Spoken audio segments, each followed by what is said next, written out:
Verse 84 here, on the bottom of page 130 here, which we highlighted, because it's very important to start off on this again. It says, you might not think that the Sabbath is a big deal in your life. And the pastor says, I can tell you the Sabbath carries more help for you than any one single thing I know. It carries power direct from Yahweh on this day, coming straight from Yahweh himself. Even if you're an unclean person sitting in the house of Yahweh, you receive that power by making that connection on the Sabbath. It's a very slight connection, but you can still make it if you assemble with Yahweh's people. So you can see the importance of assembling together with Yahweh's people. And of course, for your notes, remember Exodus 31:13, because that's when it talks about the Sabbath there. And here we go with the Sabbath power, okay? Notice it says in Exodus 31:13, speak also to the children of Israel, saying, surely my Sabbaths you shall keep.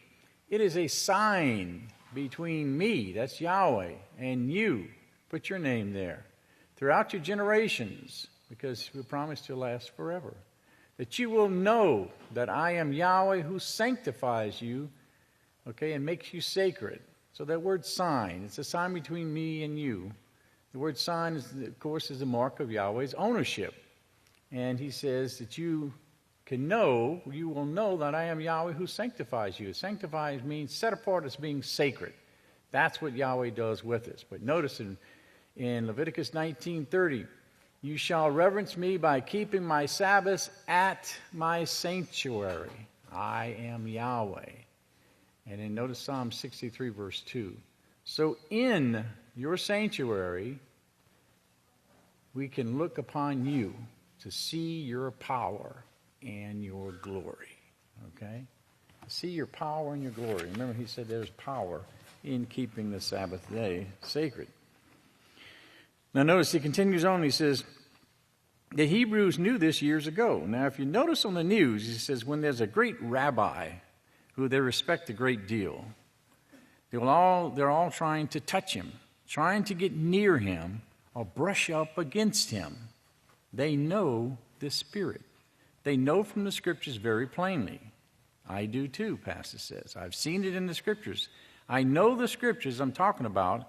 He says, now I'll show you one day if I have time, Yahweh willing. Well, let's look at a couple of those Scriptures there.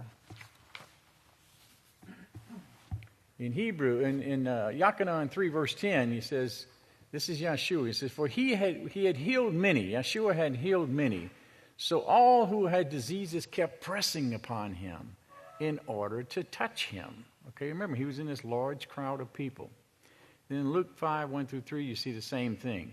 Now it came to pass as the people pressed upon him to hear the word of Yahweh, he was standing on the shore of Gennesaret. And so he saw two boats standing by the lake, but the fishermen had left them and were washing their nets.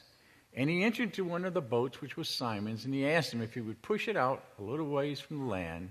And he sat down and taught the people from the boat. Okay, so he tried to get away from the crowd, okay, but he taught them. He was teaching them the word of Yahweh. And notice, they wanted to touch him. They wanted to press up against him. They wanted to make contact with him. So this is something that people knew about. And you see the examples in the Scriptures. Of course, the people always had, those who were righteous always had respect for the prophets and so forth and the great teachers because they knew this. So he says they know that the Spirit is in the person that Yahweh chooses, like Daniel, Eliah, Isaiah, Jeremiah, and Yeshua himself. This was one of the reasons the crowd was trying to get to Yeshua to touch him. Every time he went out in public, those who knew this, when you see one of the great rabbis in Israel who is well respected on television, you see people gathered around him and trying to get as close as they can. He can only take about one step every 10 minutes, he says, because of the crowds around him who are trying to get that same Spirit that produces power and knowledge within that person. Power and knowledge within that person. They knew that. They know it. Of course, they don't worship Yahweh. They don't really understand but you see, this was originally taught. And that's the thing. It was taught, it was passed on in their generations, taught the scriptures from that. And they, it's like anything. Many of them will know the laws, but they won't keep them. They won't keep them at all. In Isaiah 11, 1 and 2, it says, "Well, there will come forth a rod out of the stem of Yeshe. A branch will grow out of his roots. The Spirit of Yahweh will rest upon him." Of course, we're talking about the branch, the Seventh Malak of Yahweh. "The Spirit of wisdom and understanding," understanding the deep things of Yahweh and his laws. He teaches his seed. "The Spirit of counsel and might. The Spirit of knowledge and the Spirit of the reverence of Yahweh." Okay? So that's the spirit that we see in our great teacher. And that's why, everybody, when he does come out to teach, everybody gets excited because of what's going on. So that power is there. That spirit is there. The Spirit of Yahweh. The spirit and the power of knowledge of Yahweh is with him. Now, continue on here in the book.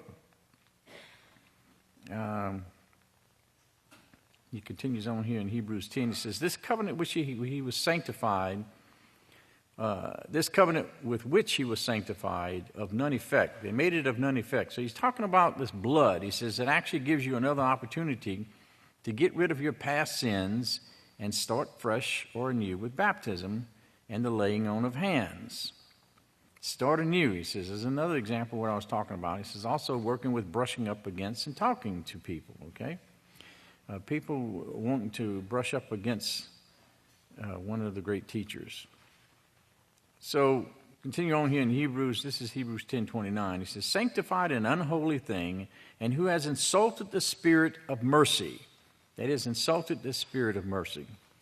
For he, now you remember, mercy is something that is, in other words, is mistranslated and stuff, but Yahweh watches over us and he spares his people. "For we know him who has said, vengeance." Okay? Now, this is a vocabulary word. This word vengeance means judgment. Okay? It means judgment. The word vengeance means judgment. It has nothing to do with vengeance. Okay? Now, underline this next sentence. "Yahweh is rejoicing extremely right now over you because his plan is just about done." He's rejoicing extremely right now because his plan is just about done. He's not vengeful. He's not going to, destroy his enemies. How could he? His law says to love your enemies, right? We're taught to love your enemies. We're not taught to destroy our enemies. We're taught to love them. And that's how you destroy an enemy, is you love them. Because love will conquer. And love will pull down the hatred and get rid of it. And that's what we're going to do throughout the whole universe. We're going to be teaching the love of Yahweh's laws and all these things that he teaches in his laws. So therefore, it's going to wipe out anything that's there that's totally against Yahweh's laws. And that's why the universe is suffering right now, because they don't have that. They don't have that capability, but we will be sent out to do these things. Now, continuing back on the book, he says, he knows that he's going to have an army that will have the power to not only teach and guide, but to control.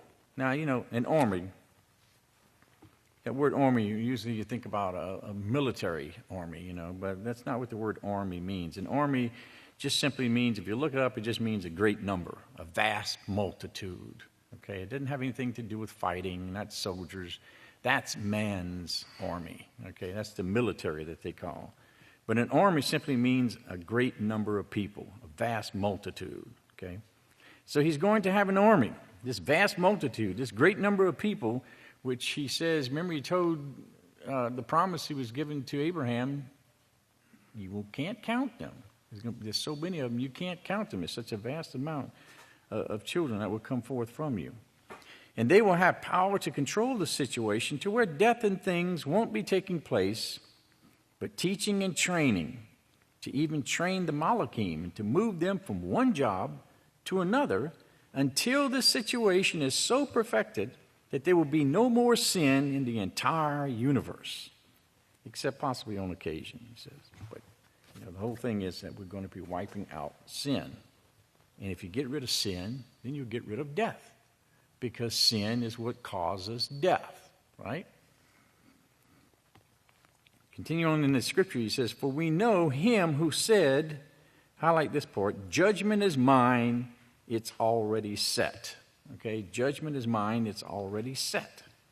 Because the judgments are set. The judgments of Yahweh are set. It's in his law. It can never be destroyed. It will never be destroyed. It can't be and it never will be. You know, his judgments are set. And I think, remember, there's even Psalm that says talks about the judgments of Yahweh, that they're set and the heavens know it. You know, and because of that, Yahweh's glory is made known. Well, the judgments are set. Continue on in the scripture, he says, I will repay, says Yahweh, and again Yahweh will judge his people. Notice, Yahweh would judge his people. Does it say he's going to judge the world? His people, right? His people are the ones that's going to be judged, not the world at this time. Because you can't judge someone as guilty if they don't know and they've never been taught. So if they're totally ignorant of something, how could that be fair, equal judgment, which is Yahweh's way, right? So the world doesn't know these things at this time. They're not being judged. We are, the people of Yahweh. Notice, it's a fearful thing to fall into the hands of the living Father. And think about it, you know, our lives are his, you know. So if we turn from him, it would be a fearful thing, because now we would turn our backs on him. But call to remembrance those earlier days in which, after you have received the light, you endured a great flight of affliction. You know, we have to remember that when we first came to Yahweh's house, boy, you were ready to just go out and run out on the interstate and just stop all the traffic and tell everybody that passed, right? About the great name of Yahweh, man, the Sabbath, and oh boy, you got to tell them about the house of Yahweh. You know, you're just bubbling over with the excitement, right? Well, then after a while, then the affliction started coming because of the persecution, right? Well, like he says, remember these things, the earlier days, but you got to hang in there, you know. He says, which we have. We have suffered persecution. He says, you might have seen the latest write-up on us. They couldn't find one single thing to condemn us on, but they took a picture of our sign down there with a very dilapidated mobile home at the side of it, and that said the whole thing. You know, that took the whole thing right there when they did that. You know, they'll always look for the stuff that looks bad, you know, and they'll take those pictures. I remember years ago when it was the Texas Monthly, when we were in that, you know. They came, and the photographer, you know, she was supposed to be this world-known photographer and stuff. And she only shot in black and white. Well, and she never had anyone smile for the pictures. She always wanted them looking serious. And so, listen, just added to the doom and the gloom in the pictures that were there, you know, to make it look like everything was bad. Because with black and white, it tends to look dreary, you know, and has that effect. But that's what they did. In fact, well, the last time they were down here, we were on the news. Remember, that's what they did. Instead of the Ten Commandments sign that's up there, the big, beautiful signs in the House of Yahweh, what did they do? They looked for those raunchy, torn down signs and stuff, you know, and took pictures of those things. Where he says, the other day I had to go in public, and one of the city workers told me, if I didn't work for the city, I would have written a letter of protest against that. I said, well, it wouldn't have helped. I said, if you think we are hurt because of what the world does to us, we're not. We're rejoicing. Did you notice that they couldn't find one law that we had broken? He says, yes, I noticed that. Praise Yahweh. They have to admit that we keep the laws and we pay our taxes. Okay, and that's one thing they can't. They can't deny the fact that this is what we do. You know, we do what the scriptures say to do. And because of that, we are exalted in Yahweh's eyes, and Yahweh watches over us.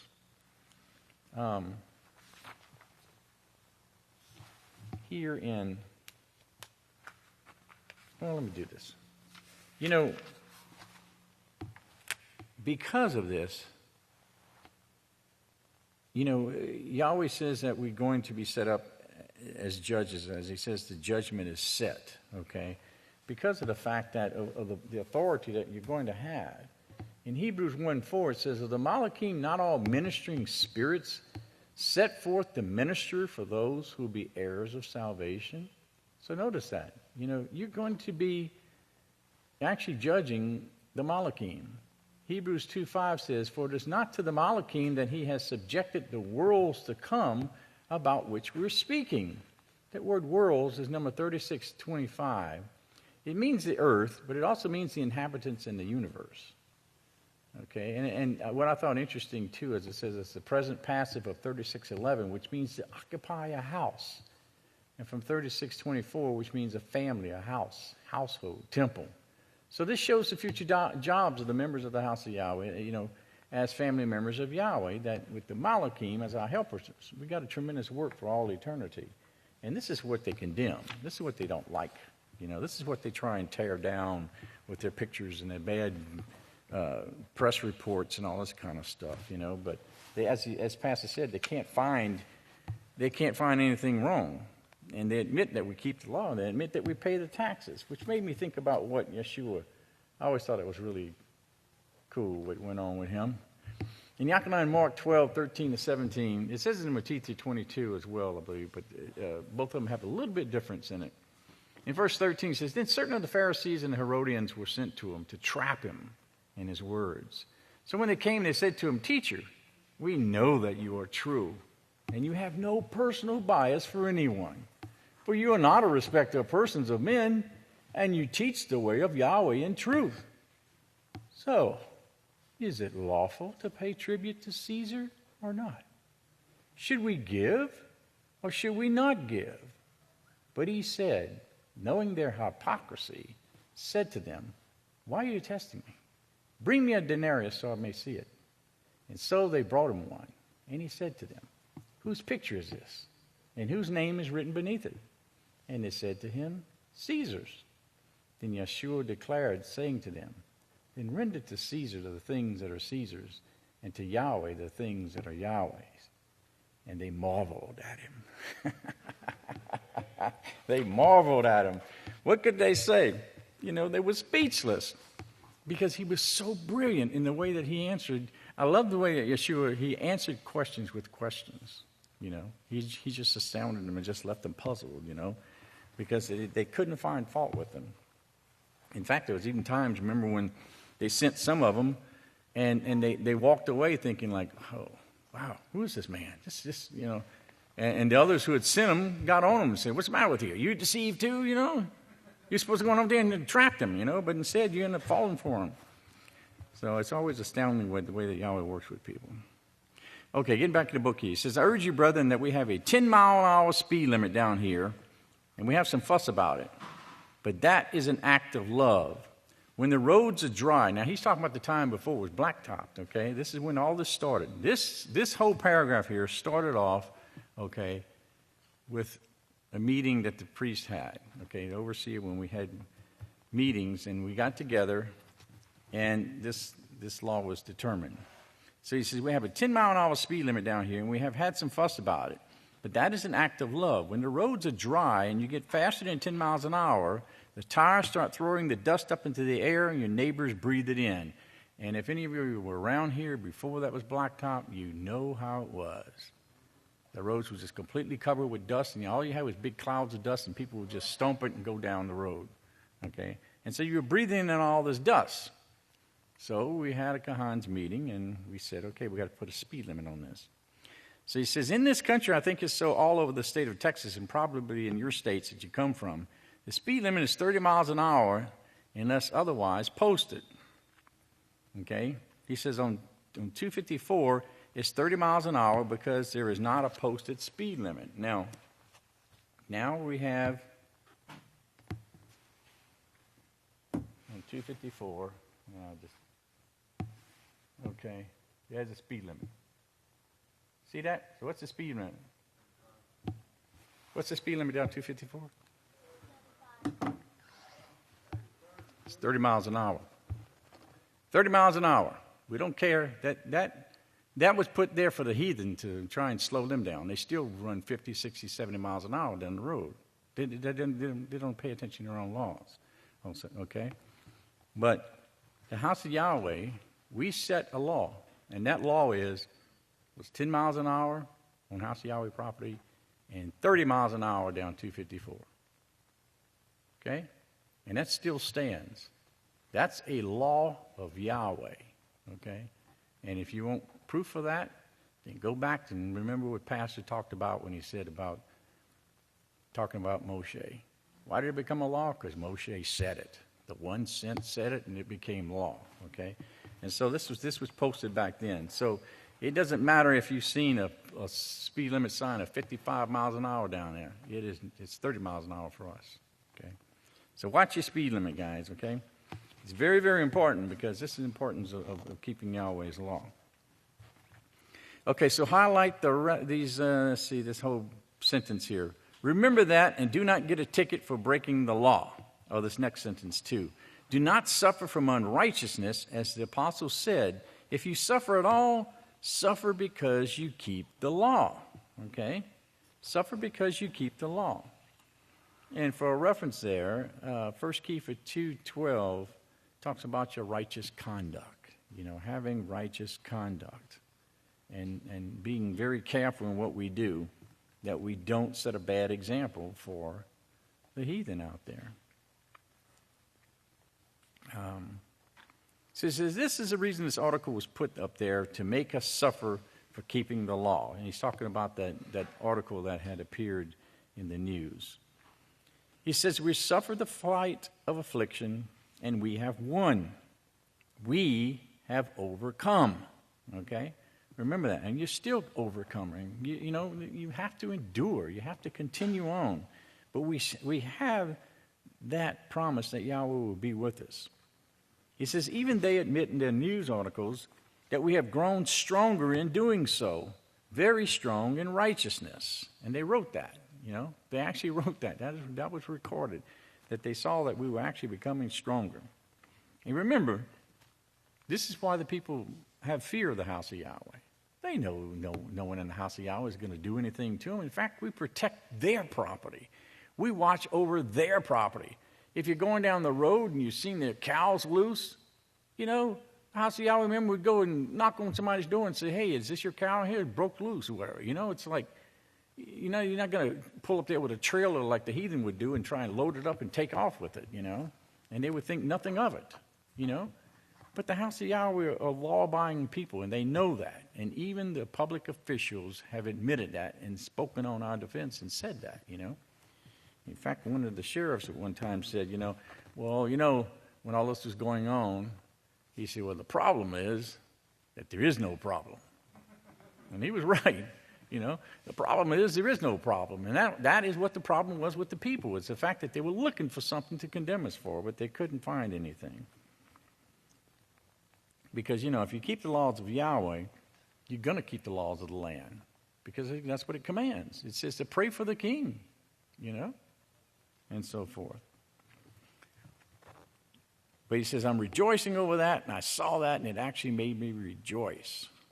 Now, Hebrews 10:33 here, he says, partly while you were exposed to insult, with which you were also persecuted, he says, and partly while you stood side by side with those who were treated this way. For you had compassion on me in my chains. Now, Shaw's talking about, how he was being persecuted, and of course he was in chains, literally and also, mentally being attacked and so forth. But he says, while you stood with me side by side with those who were treated this way. When we go through persecution, none of it's pleasant, but it does strengthen the body of Messiah, because it draws us closer together because we're all in it together. And we suffer, and as it says, if one suffers, we all suffer. One rejoice, we all rejoice, right? So he says, yes, they suffer too. Now, highlight these next couple of sentences all the way to the end of the paragraph. Anyone will suffer for righteousness in today's world. If you start practicing it, you're going to suffer. Even if it's just one or two laws, like the Muslims do at this time. Even if it's just that, the world is going to hate you. Okay? The world is going to hate you. And remember, like Yeshua said, it's without a cause, right? They don't have a cause to hate us. They just hate us. Okay? They just simply hate us. But that's what the scriptures tell us. That's the promise that Yahweh gives unto us, that we're actually going to be hated. In 2 Timothy 3:12, that's what he says. Yes, and all who will live righteously as Yahshua Messiah will suffer persecution. You will suffer persecution. There's no way out of it.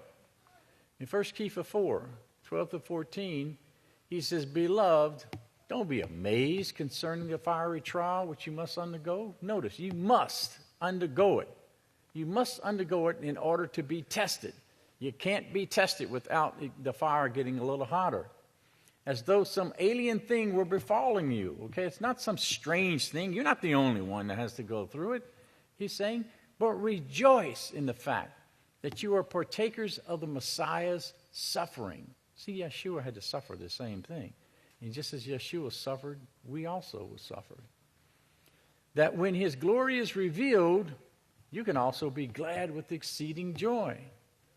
If you are reproached for the name of the Messiah, blessed are you, for Yahweh's Spirit of glory rests upon you. Yahweh's Spirit of glory. We've got to always remember that, because the persecution will come, the tests and the trials will come, but the glory of Yahweh rests upon us, okay? That's a promise, that glory of Yahweh is what we're going to share. And right now, it hasn't entered into our hearts and our minds. We don't really think about it or understand it. You know, the glory that Yahweh is going to give unto us. We're going to be astounded. You know, as totally astounded, because right now you just can't comprehend it. You know, sometimes the priest would try and give you little inklings of this and try and get you to think about the glory of Yahweh. You know, and it's something for you to hang on to and really start thinking about. Continue on here, he says in Hebrews 10, he says, I joyfully accepted the plunderings of your possessions, knowing in yourselves that you had a better and enduring possession. Therefore, do not cast away your confidence, which has a great recompense of reward. Notice, confidence. Don't cast away your confidence. You're not conceited. But you should have confidence that Yahweh is working with you and that Yahweh holds up to his promises. Okay, and his promises, he says, I will never leave you, I will never forsake you. Okay, he will never leave us nor forsake us. He's there with us. Though a just man may fall 7 times, he will pick himself back up again, right? He will pick himself back up again. So remember that confidence. You got to have that confidence. You follow Yahweh, and you know that Yahweh is working with you, which has a great recompense of reward, notice. Yes, that reward is very short in coming now, he says. For you have need of endurance, so that after you have done the will of Yahweh, you can receive the promise, okay, the things that are promised. But we need that endurance, okay? Remember Yeshua said, to endure unto the end. You've got to endure. Okay, that's all part of it, is the endurance. You know, you've been given all the tools, we've been given everything we need to be able to make it to the end. We just have to do our part and continue to endure, okay, and work at it. In Yaakov Mark 13:13, he says, and you will be hated by some people. Is that what it says? You will be hated by all, for my name's sake. But, notice, he who will endure, notice, it's a choice. It's a choice you make. But he who will endure unto the end, the same will be saved. Now, why? Why will you be saved? Where does salvation come from? Only in the last days from the house of Yahweh, right? There's never been salvation offered to mankind before. It's only in these last days. Jacob 5:11. Behold, we regard as blessed those who endure. You have heard of the patience of Job, his perseverance, and you have seen the ultimate result of Yahweh, that Yahweh is very compassionate and sparing. Okay? He's very compassionate and sparing. So we're blessed if we will endure. Because remember, it also talks about, I believe it's in Philippians, where it talks about It lists all the different things, your endurance and everything. It adds this and adds that and adds this and adds that as it goes through. And then at the end, after it says all of those different things, it says, blessed are you, because if you have that, you will make it an entrance into the kingdom of Yahweh. Okay, so this is that was promised, brethren. He says it's so extreme, you can hardly recognize all the different places that Yahweh has shown this and the different things and the power that he's going to give you. And we don't, like I said, we don't always think about and reflect upon those things, but this is what keeps you going day by day. It should, you know. If you get caught up into stuff, into your the things that go on, the day-to-day grind and so forth, you need to pick me up. Just think about Yahweh. And when I say think about Yahweh, I'm talking about think about him. Do anything. Walk outside, look down, pick up a blade of grass. Now you tell me how you're going to make a blade of grass. What is involved in just that blade of grass? And to this day, I'm still thinking, I'm going to ask Yahweh whenever I can, why did you make grass green? Why are leaves green? Why green? I wonder, you know.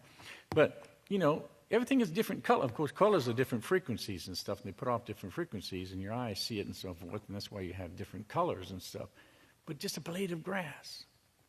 What does it take to make that blade of grass? You know, and what does it use? It uses the firmament to absorb its food. It uses the sunlight. You know, it's a receptor. It takes in the sunlight and makes itself green through the chlorophyll and so forth. But why? Why did he do that? Why did he make grass grass? Why did he do anything? You know, just ponder upon Yahweh and think about Yahweh and the magnificence that there is. You know, you go outside, and when you think about taking a spoonful of soil, now we know that you can see that there's thousands and hundreds of thousands of microbes that's in that soil.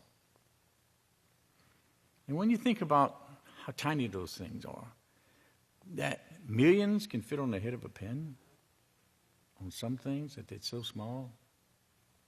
Now, how many is in that spoonful of soil?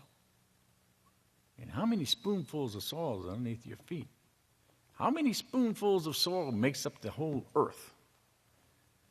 How many spoonfuls of microorganisms does it take to make up the solar system? And you remember the fact that we saw the scale of the solar system, how you can't fit it on one piece of paper, you know, because it's so huge. You remember the scale of just a grape? And then you stretch out football fields away, and it shows how far the space, the magnificent space that is between the planets, and how tiny and insignificant the planets would look. And they're from the sun, and yet the sun has the power to keep those things revolving around it, and it has the power to keep them alive. That is just one of the tiny little things that you can think of about Yahweh. You know, and it goes on and on and on and on and on. It just boggles your mind, you know. You think about the old days when they used to use, you know, the Greeks, for instance, they always had the philosophers and stuff, and they'd sit up there and they would ponder about this and ponder about that, about life and so forth, you know, and it's like, but that wouldn't hold a match to Yahweh's glory. You know, when you start thinking about Yahweh and you think about how magnificent he is. Oh, and another thing, too. Since you could fit all those in a spoonful, just think that Yahweh has the capability of naming every little microbe that's in one spoonful. He can number them, and he can give them individual names and never forget their names. And that's just one spoonful. Now think about how many spoonfuls of that soil makes up a mountain and so forth.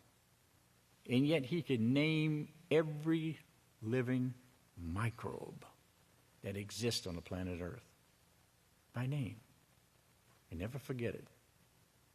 That is an incredible mind, you know. And that's what he wants to give to us. That's the kind of power and authority he is willing to give unto us. That shows you how Yahweh is not vengeful, as it says. It's judgment. His judgments are set in the heavens. He's there. He says, these are my laws. Keep them, and this is what you shall inherit. To be just as I am. Now, if there's any selfishness in that, then that person is crazy who thinks that, right? He is the totally unbiased and the most unselfish person of all. And he says, this is a gift. I'm going to give it to you on this condition now. You must endure, okay? And that's why endurance is so important. So when the persecution comes, and we're not out of the woods yet, you know, we're going to receive more persecution. That's promised until, because Yeshua said you must endure unto the end. So right now we're just in this mellow spot right here, you know. But more persecution and stuff will come. But we'll have to suffer. You just have to trust in Yahweh. Remember to stay with Yahweh. And everything will go great. So he says, this is just some of the power that he's going to give you. And he continues on with this verse. He says, for yet a little while, and he who is coming will come and will not delay. He won't delay. Okay, he's not going to delay his coming. And Yahweh's not going to delay. See, that's the thing. When Yahweh speaks, it's done. Okay? As it is written, right? And he's wrote these things down for us. You know, the ancients, they knew all sorts of things. You know, man in his great wisdom comes up with this idea of the sciences. We've got to have the sciences, right? And you got to have all these different types of science and the different things.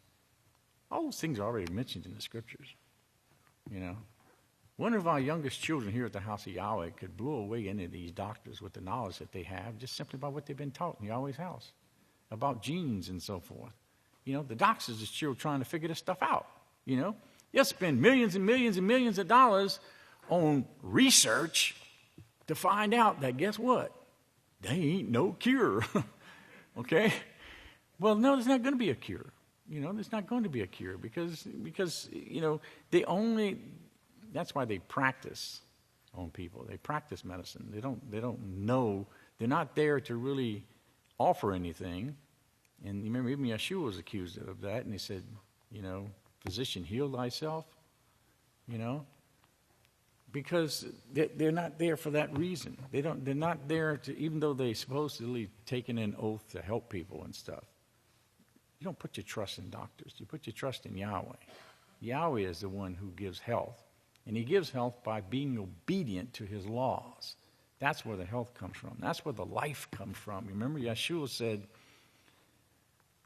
I've come to give you life, but life more abundantly. And he says, the flesh by itself is useless. You've got to have the laws of Yahweh. And this is what we've gotten away from. You know, had we been able to keep the laws of Yahweh and all these righteous genes have been put in us like Yeshua, we would be righteous too, like Yeshua. We wouldn't be sinning. But that's going to come. That's what he's turning us into right now. But he's got to allow us to do the test to see how you're going to handle when someone steps on your toe. Are you instantly going to run and retaliate against them? Or will you suffer it? You know, that's what he wants to see. Because if anybody at all in the entire universe would have any quote-unquote right to retaliate, it would be Yahweh.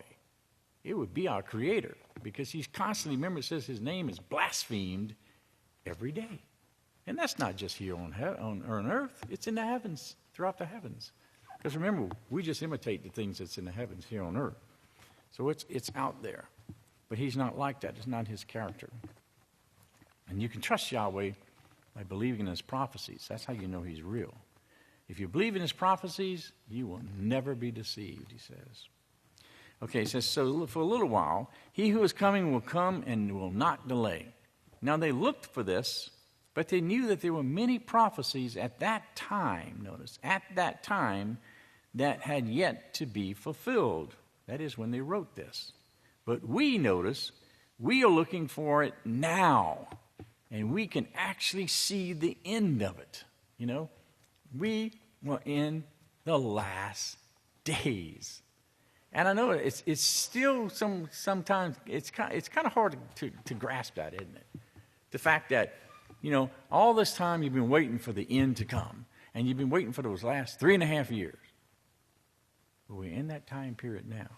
We've got less than that time period left. But we still see things going. If you're not careful, you can get lazy and spiritually lazy. But you have to be on guard, always guard your mind and realize right now Yahweh is giving us the time to prepare, to examine ourselves, and to get out everything that's going to hold us back from accomplishing what he wants us to accomplish. Because when the rest of those 7 plagues come out, it ain't going to be pretty. And you're going to start suffering. You're going to start suffering, but we're going to endure. We're going to make it. Yahweh says we will if we just continue to endure. See, the promise is there. All we got to do is do our part.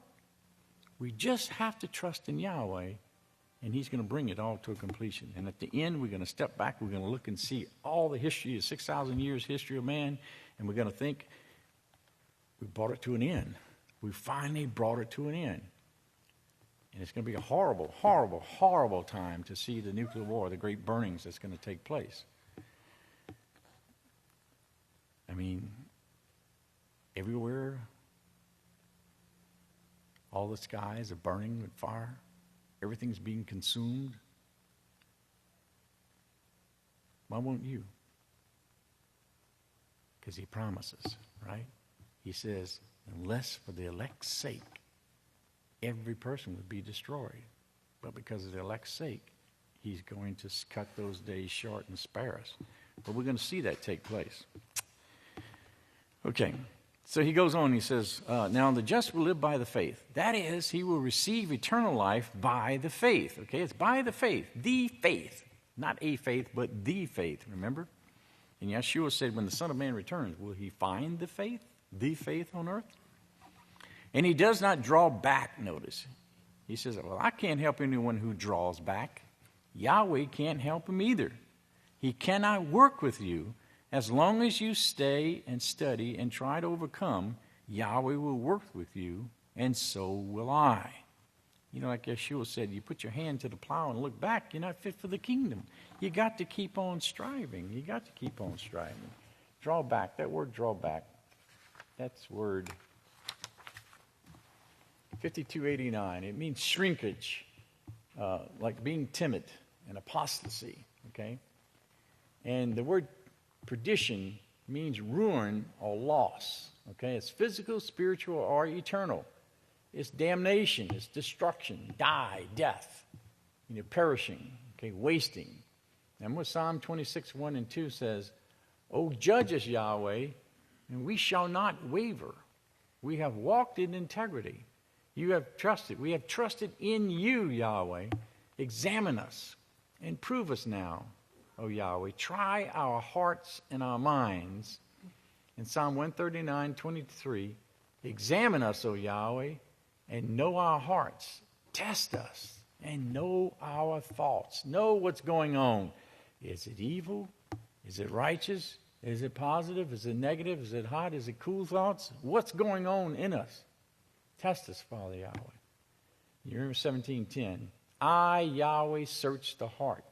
I test the mind, even to give every man according to his ways and according to the fruit of his doings. Okay, so that's why he's going to, he has no pleasure in anybody draws back. He wants to give to us what he has in store, what he planned before he ever created us. Remember, before he ever created the earth, he had us in mind. And he already had it laid out. He already had it laid out. He already knew what he had done. Okay? Before he even had his own family. Remember that. His own family. Spirit beings. Because Yahweh is flesh and spirit. These were flesh and spirit beings. They were his children. They were his family. But he knew that they wouldn't go the right way. He knew that they would forsake what he was offering to them. So he had it in his mind, in his plan, that he would make flesh and blood. And he would bring that flesh and blood to a state that was so perfect that then he could remove that blood, put his spirit, and then he would have his spiritual family. And that's you. That's what we had to look forward to. Keep that in mind. Okay, continue on this verse. He says, my soul will have no pleasure in that person who draws back. But we're not of those who draw back to this perdition, to this destruction. You remember that word perdition? It means ruin, a loss. No, we are an investment with Yahweh, okay? Yahweh has invested us. Remember, that's why he says he gave us as a guarantee or as a down payment, okay, his Spirit Holy to lead and to guide us. Now, he's going to manifest that, okay? Yahweh is a businessman. And even Yeshua said, I'm going about my Father's business, okay? He's a businessman. And he's taking us and he's using us as an investment. He's invested everything in us. He's put his whole reputation is put on the line throughout the entire universe. He says, you see them little puny humans over there that you call them? They're going to be my sons and daughters. And think of the ridicule and the laughing that the demons and stuff laugh at him. But that didn't stop him. He's already got a promise. He already knows how the outcome's going to be. Okay? All we have to do is endure, and we'll see that outcome. Okay? All right, so he says, but they're not those who draw back into perdition, but those who believe to the saving of the souls. Notice he says, remember in this pure heart and pure mind. Believe, he says, believe in this pure heart and pure mind, okay? Now that word pure means unmixed with any other matter. That's what purity is. It's unmixed, okay? There's nothing that mixes in. Otherwise, it's not pure. It's contaminated. Take a 55-gallon barrel of water and put 1 drop of ink in it. That 55 gallons is no longer pure water. It's diluted, but it's no longer pure, right? So a pure heart and a pure mind is unmixed with any other matter. Now notice this. He says, look at verse 16. This is Hebrews 10:16. This is the covenant that I will renew with them after those days, says Yahweh. This is what's taking place with us at this time, okay? The covenant that Yahweh has made with us. He says, I will be your father, and you will be my children if you keep my laws. That's his covenant, okay? That we have the promise of calling. We have the right to call Yahweh our Father. And he will call us his children if we keep the covenant, which means that we would do our part in being obedient to him, being submissive to his laws, and keeping his laws. Then we have the right to call him Yahweh. Now, the assemblies and stuff, they use his name and stuff, but see, that means nothing. Nothing at all, because they don't have the authority to call upon Yahweh's name. And he even says it in his scriptures, you know. The prophets wrote that, where it says, what gives you the right to even use my name, you know, in your lifestyle in which you're living, you know? But this is the covenant that I will renew with them. Notice, it's a renewal of the covenant, because there's nothing new under the sun. This covenant is the same covenant that he made in the very beginning with mankind. But Adam and Eve kept it for a while, but then they fell. But this is the covenant that I will renew with them after those days, says Yahweh. He says, this is what's taking place with us at this time. This time period we are in right now, this time period of the seventh messenger, the seventh work of Yahweh, takes in all these horrible things that you're seeing the world bring it at this time. The world is bringing this. Yahweh is not bringing this stuff. He's not looking down upon people and saying, you committed fornication, so I'm going to give you this curse. You are taking it on yourselves. Mankind is creating these things in their own bodies. Remember, in the reference of that, it could be Romans 1:28. Remember where it says, they have brought this thing over, and Yahweh's turned them over to a reprobate mind, because if that's the way that they want to think, he says, go ahead. do it, Go ahead and do what you want to do. Make your own choices. And that's why he says back in Deuteronomy, make your own choice, whether you want life or death. Because you're going to bring this upon yourself, and you have. And this is where the mutations have taken place. We're made of microbes. And those microbes, as long as we keep Yahweh's laws, they will be healthy microbes. And they will keep us alive. But when we sin, then we bring a curse. And if we cause a mutation in those microbes, then now we have these microbes that don't really belong in our body. And this is what brings about the sickness and the death and so forth upon everyone. And so he says, look, if you keep my laws, you won't have that. Remember, that's what he told him when he came out of Egypt. He says, I'm going to take away all sin, sickness, death. I'm going to take all the diseases. I'm going to take everything away from you. And he did. He removed it all away from them. That still wasn't enough for those people to believe. They still turned against him and went back into Egypt. And he says, if you go back into Egypt, you're going to suffer those diseases again. But they went back in. Now, some of them physically went back to Egypt, But others went back to Egypt in their lifestyle and the way that they continue to live and to think and to operate. And that's what all that the world has to offer. And that's why it says, I believe, what is it, in Yaakov, I think it is, where he says, a friend of the world is an enemy with Yahweh. Or First Yaakov, one of the two. But that's all the world has to offer is life, is death. So he says, I try to show everyone this in these X-rated sermons, as we name them. They were X-rated because we can't cover the whole law of Yahweh in mixed company. That's when the sanctuary was turned this way, remember? And the men were on that side, towards the back of the sanctuary. He says, we separated, and that is when we brought these things out. He says, you really need these things, and they're in the book. They're in the books of Israel. You really need these things. Your children need these things. They really need to know what they're doing, and doing when they do not dress modestly. They need to understand what takes place when they do that. It's not something that's pleasant at all. He says, even if you suffer persecution, brethren, rejoice. We only have a short time before we receive the promises of Yahweh. Suffer persecution. It does not matter. That's not easy to comprehend, but we should write that down and post it up, because we only have a short time. We can endure the persecution. We just have to endure it. We got to, You remember here what it says in Hebrews 39 and 40, but all of these being obtained, they obtained a righteous report through the faith, but they still hadn't received the promise. Yahweh having provided some better thing for us, the last days house of Yahweh, that they without us would not be made perfect. They couldn't. If they were made perfect, then we would have lost out. So they're waiting on us. That word better thing, notice it's a comparative of a derivative of 2904. It means stronger.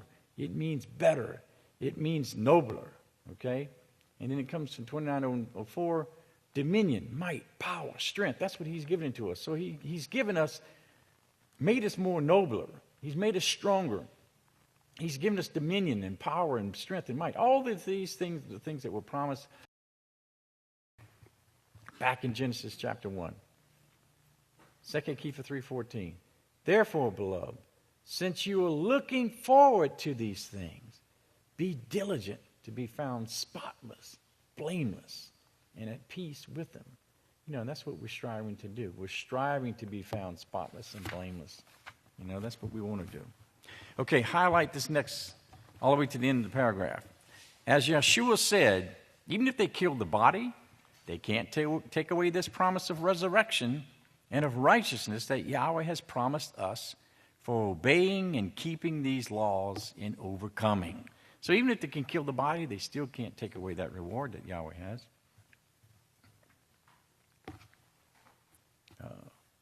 Because he's going to be watching over us. We have, okay, I'll leave that to last. Okay, Revelations 9:13, he says, now we're at this time right now. He says, there are 4 other messengers here. They're called the quartet, and they're bound for the great river Euphrates. You will see this very soon now. There'll be another prophecy that you're going to see how they would take this land over to the great river Euphrates, and Israel will be greatly expanded. You know, and he even he talked about that expansion to Abraham. Abraham was told how big of an area. And that area will extend way out. Then you're going to see a temple built, he says, and you're going to see that. You'll witness all of this along with the diseases that keep spreading. By the way, mad cow disease is in Italy and Israel. He says, if you just watch the news, you'll see it here and there. It's cropping up. As I said, they're trying now here in the United States to kill the cattle before they become old enough for the mad cow disease to start showing. If you remember when I first brought that out, he says in those available to you, he says, I told you it takes about 15 years from the time man is exposed from it to reach his brain. We've had people die of mad cow disease in the House of Yahweh who came here with it. The doctors didn't show it as that. They said it was tumors in his brain, but they could find nothing but holes in his brain. They're dying. Yahweh, when he resurrects them, they will not have holes in their brains. They will be perfect people again. You remember 1 Corinthians 15:42, we're sown in corruption, but we're raised in incorruption. Okay? We're raised in incorruption. We'll have perfect people, perfect bodies, perfect minds. That's what the resurrection is going to come about. Those who are resurrected and have proved themselves to Yahweh, even if you die, brethren, he says, that promise is yours. Yahweh can resurrect you. Otherwise, you would just have life. Otherwise, he says, you would just have a life of misery and then face the judgment as it is already set for you. You remember the judgment in Hebrews 9:27. And it's appointed for men once to die, but after that comes the judgment. So we can only die once in the flesh, but then after that, the judgment, of course, we can also suffer the second death and then completely cease from existence. In 2 Corinthians 5:10, but we must all appear before the judgment seat of Messiah, that each one can receive his reward according to what he has done in the body, whether righteousness or evil. Now notice, we're being judged now for what we do either for or against the body of Messiah. The choice is ours, remember? He says it right here, what's done in the body, okay? Not just your own fleshly body, but what you have done in the body of Messiah as well. Have you built up the house of Yahweh? Have you torn it down? Because remember, judgment begins at the house of Yahweh. 1 Kepha 4:17-19. So the time has come that judgment must begin at the house of Yahweh. And if it first begins with us, what will the end be of those who don't obey the message of Yahweh? And if the righteous are scarcely saved, where will the wicked and the sinner appear? Therefore, let those who suffer persecution, suffer the tests and the trials, it's all according to the will of Yahweh. Commit the keeping of your souls to him in doing righteousness, which is keeping his laws, remaining faithful as unto a faithful creator. Okay, if we do that, then we're promised to have what Yahweh wants to offer unto us, and that, of course, is eternal life. And so he ends this chapter, this sermon. He says, I hob you, brethren, Yahweh bless you, and I'll see you in the morning. Okay? And so that finishes up that one. So that was, Pastor's words just come alive. They're just so beautiful in the way that he teaches us and the great understanding that he has. So that finishes up this chapter, and I do have some tests I'll bring down to everybody. Let's go ahead and stand. We'll have closing prayer.